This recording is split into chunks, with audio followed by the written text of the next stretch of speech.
नीट 2024 विश्वजित म्हणजे असंख्य वेदना होत आहेत, की कारण पेपर फुटला जातो, ग्रेस मार्क दिले जातात आणि बिहारमध्ये, पटनामध्ये तर एफ-आय-आर दाखल आहे पेपर फुटला म्हणून.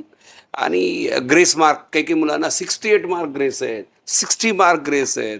म्हणजे हे असं असंख्य वेदना देणारा म्हणजे नीट 2024चा रिझल्ट आहे, मला असं वाटतंय.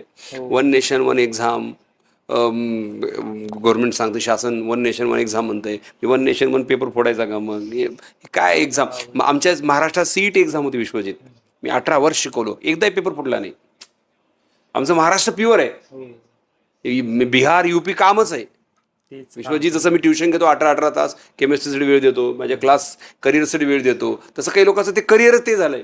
पेपर फोडणं, ते लोक पकडणं, त्याला हे करणं. तर मला वाटतं जसं अन्न वस्त्र निवारा, ते आता भारतातल्या सगळ्या लोकांनी एक आणखी गरज ॲड केली पाहिजे, एज्युकेशन. मला असं वाटतं तुमच्या माध्यमातून जसं. आणि ह्या शिक्षणासारख्या पवित्र क्षेत्रात जो कोणी काम करेल त्याला फार मृत्यूदंड किंवा त्याला अजन्म कारावास अशा शिक्षा केलं पाहिजे शिक्षणात.